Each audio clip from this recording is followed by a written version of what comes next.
Hi, this is Sarah from Sassy Sarah Reads, and I'm sorry that the lighting's a little bad. It's raining outside, which is perfect for this Halloween recommendation video that I'm putting up. This video appeals to really anyone. I have books for fantasy lovers, urban fantasy lovers, horror lovers, Gothic lovers. I just wanted to, recommend something that would appeal for everybody at this time of the year. So, I know there's only like 1 week left to Halloween, and if you're not a mood reader, then this is the perfect time to just pick up at least one novel that appeals to your horror side. So, if you're a fantasy lover, I recommend reading The Ocean at the End of the Lane by Neil Gaiman. Now, this is a fantasy novel, and it follows a man who goes back home to for a funeral, and he recounts the time when he was 7 years old and he met a girl named Letty Hemsworth. So this one is actually more of a horror novel in some scenes than a fantasy novel. I highly recommend this because I read this month and it just inspired all the horror in me. Like, I just wanted to read anything scary or creepy, and I really, really love the writing in this, and I think it's beautiful, and it's a great story, and I highly recommend it because I feel like the atmosphere and the creatures in here are perfect for Halloween.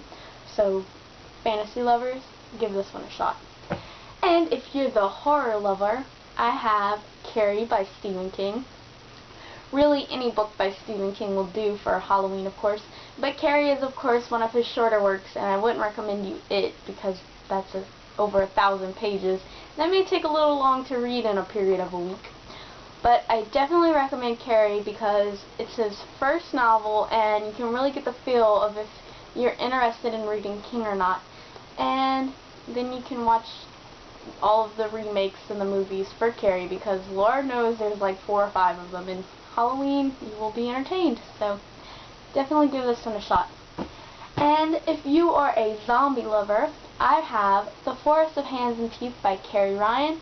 This is a trilogy, and I've only read the first 2 novels in the trilogy, but I read these a very, very long time ago, like 6 years ago, I think, maybe 7 or 8.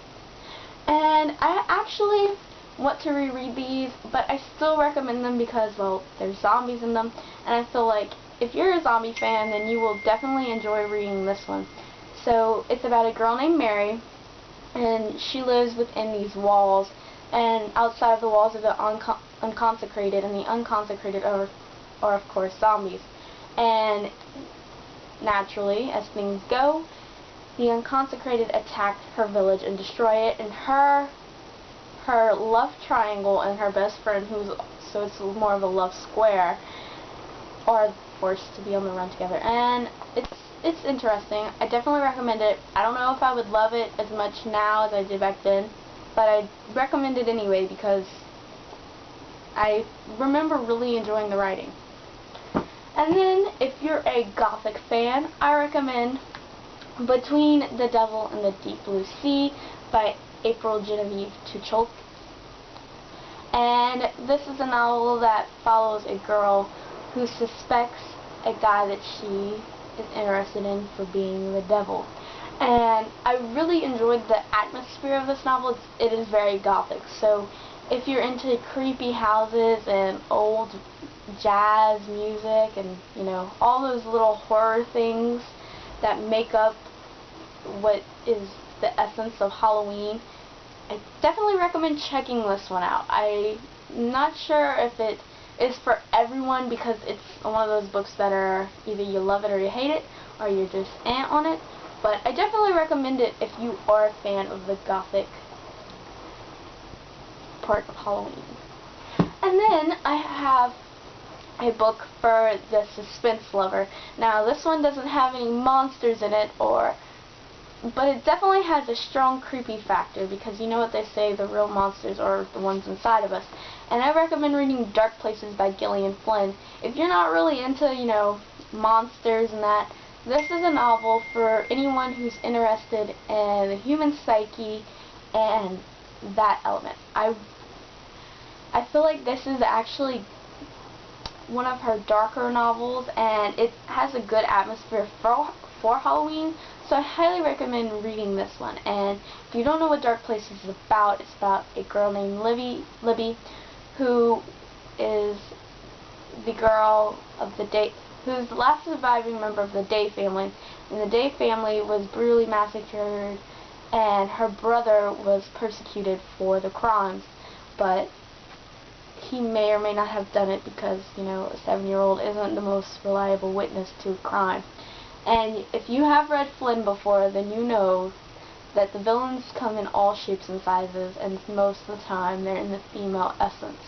I highly recommend this one. It's really good. And now, if you're a fan of urban fantasy and paranormal fantasy and, you know, anything, or even Buffy, this is perfect for Buffy fans. Halfway to the Grave by Janine Frost, which the main character, love interest, Bones, is actually kind of a Spike-inspired character, if that makes sense. Like, you know Spike? Bones is definitely reminiscent of him. And this is about a girl named Kat. I can't remember. It's been a while since I've read this one, but it's really enjoyable. Kat is a vampire hunter, and she has to join up teams with an actual vampire. And I know that does sound like Buffy, but it's actually pretty different. I really enjoy this. I highly recommend it. It's huge in the urban fantasy and paranormal romance world.